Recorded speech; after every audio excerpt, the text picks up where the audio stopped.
యూపీలో మైనారిటీలే కీలకమని మోదీ గుర్తించారా? వారిని ప్రసన్నం చేసుకునేందుకు ప్రయత్నిస్తున్నారా? అందుకే నర్మగర్భంగా హిజాబ్ వివాదాన్ని ప్రస్తావించారా? మమ్మారు తలాక్ చట్టాలను పదే పదే ప్రస్తావిస్తున్నారు.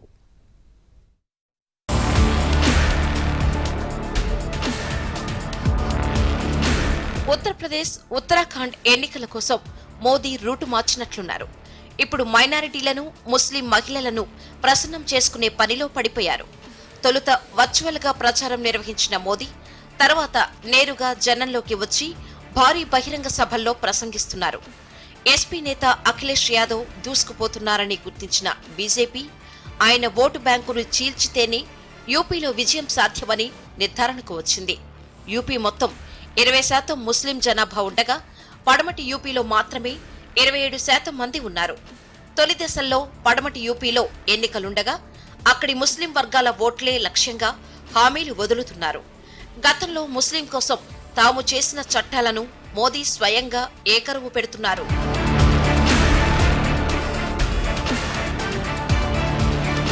కేంద్రంలో బీజేపీ సర్కారు వచ్చిన తర్వాత ముస్లింలకు పూర్తి స్వేచ్ఛ వచ్చిందన్నది మోదీ వాదన. ముస్లిం మహిళలు ధైర్యంగా తిరగగలుగుతున్నారంటే అది బీజేపీ చొరవతోనే సాధ్యమైందని ఆయన అంటున్నారు. నిన్నటిదాకా బయటకు వచ్చేందుకే భయపడిన ముస్లిం మహిళలు నేడు అర్ధరాత్రి కూడా స్వేచ్ఛగా తిరుగుతున్నారని మోదీ గుర్తు చేసుకున్నారు. ఇదంతా యోగి పాలనలో వచ్చిన మార్పేనని చెప్పుకున్నారు. ముస్లిం మహిళలు మోదీని ప్రశంసిస్తుంటే కొందరికి కడుపులో మంటగా ఉందని ప్రధాని అంటున్నారు. అందుకే జనంలో అశాంతిని రేకెత్తించేందుకు కొత్త మార్గాలు అన్వేషిస్తున్నారన్నారు.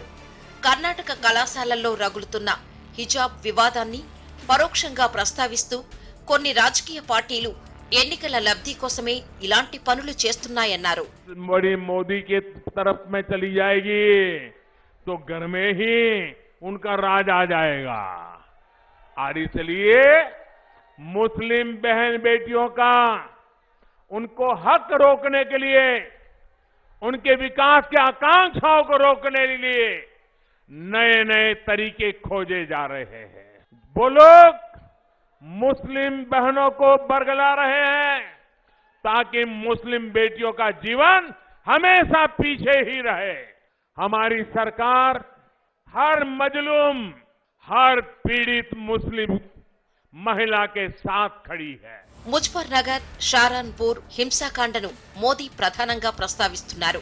అటువంటి సంఘటనల్లో కఠినంగా వ్యవహరించాల్సిన గత పాలకులు చూసి చూడనట్లు ఊరుకున్నారన్నారు. నాటి సంఘటనలకు కారకులైన వారికి ప్రస్తుతం రాజకీయ ప్రాధాన్యం లభిస్తోందన్నారు. దంగావాది అంటూ సమాజ్వాదీ పార్టీపై తీవ్ర స్థాయిలో విరుచుకుపడ్డారు. ఆయా పార్టీలు ప్రస్తుతం తగిన తరుణం కోసం వేచి ఉన్నాయని, షారాన్పూర్ తరహా ఘటనలు జరగకుండా చూసుకోవాల్సిన బాధ్యత ప్రజలపై ఉందని మోదీ హెచ్చరించారు.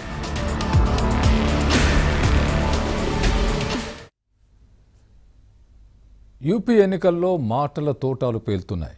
గూండాలు, దొంగలు అంటూ పవర్ఫుల్ డైలాగ్స్ వచ్చేస్తున్నాయి. లోక్సభ సమావేశాలు జరుగుతున్న తరుణంలో అక్కడి ఆరోపణల ప్రభావం యూపీ ప్రచారంపై కూడా కనిపిస్తోంది. విపక్షాలు కూడా బీజేపీకి గట్టిగానే సమాధానం చెబుతున్నాయి.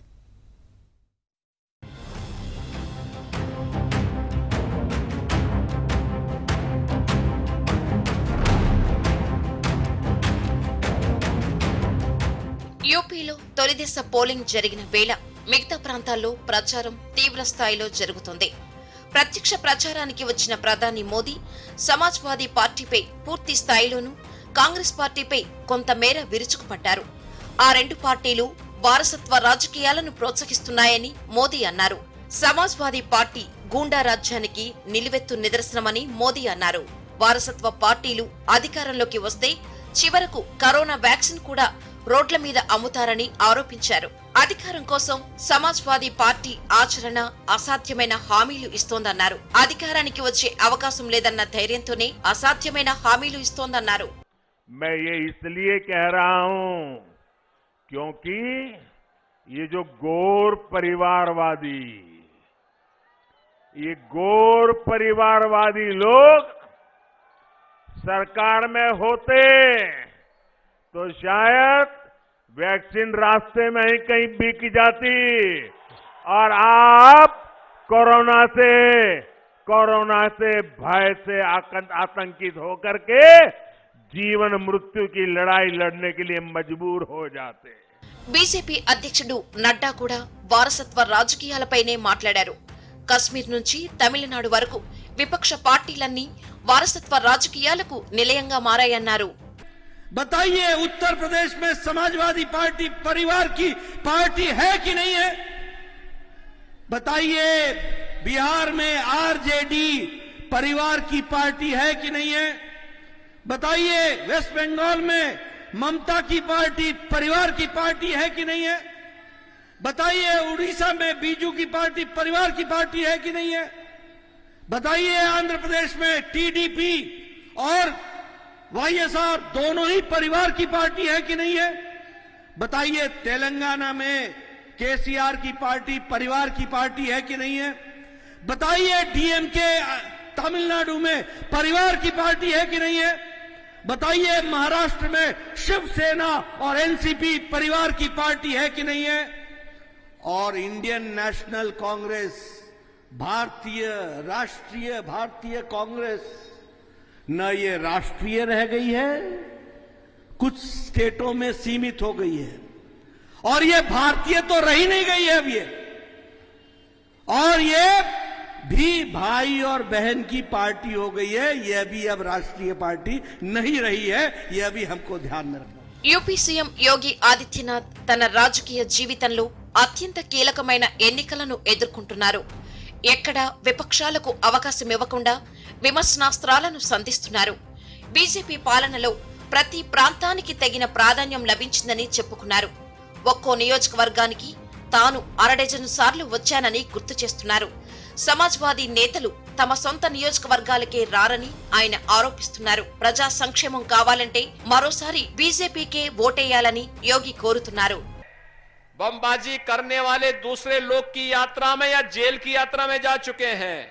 भाइयों बहनों, गन्ना किसानों की गन्ना मूल्य का भुगतान मैं आ रहा था, देख रहा था बिजनौर, मेरे लिए कोई सेफई खानदान के लिए बिजनौर दूर होगा, मेरा तो जन्म भी बिजनौर के बगल में हुआ है,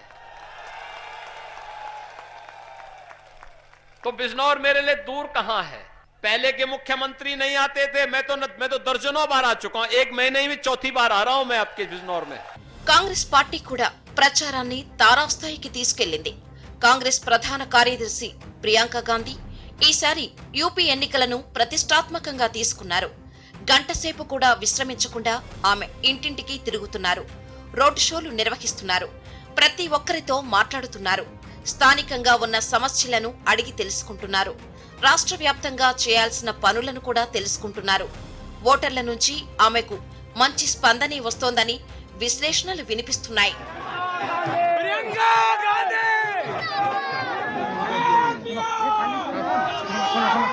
ఇక వాయనాడ్ ఎంపీ అయిన కాంగ్రెస్ మాజీ అధ్యక్షుడు రాహుల్ గాంధీ కూడా ప్రచారంలో వేగం పెంచారు. రైతులకు బీజేపీ చేసిన అన్యాయాన్ని తరచూ ప్రస్తావిస్తున్నారు.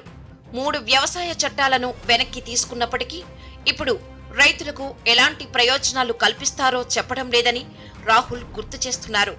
సిబిఐని, ఈడీని అడ్డు పెట్టుకుని విపక్షాలను మోదీ బెదిరిస్తున్నారని రాహుల్ ఆరోపించారు.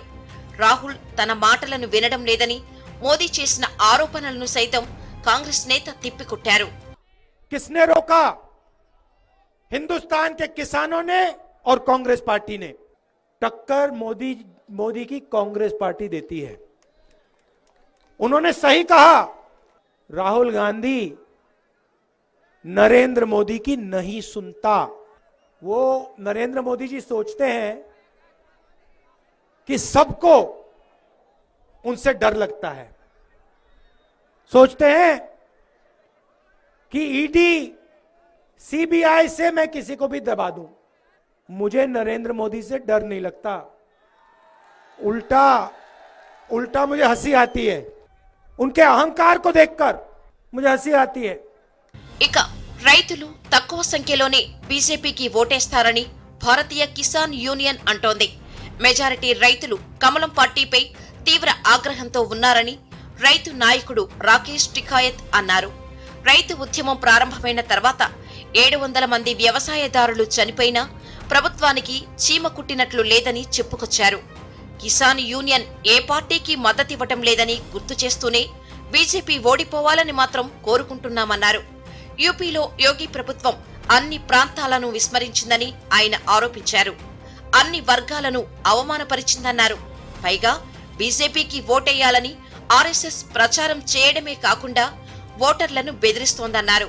అందుకే దేశ రాజకీయాల్లో కొత్త మ్యాచ్ మొదలైందని, ఈ మ్యాచ్ ఎవరు గెలుస్తారో త్వరలోనే తేలుతోందని ఆయన సవాల్ చేశారు.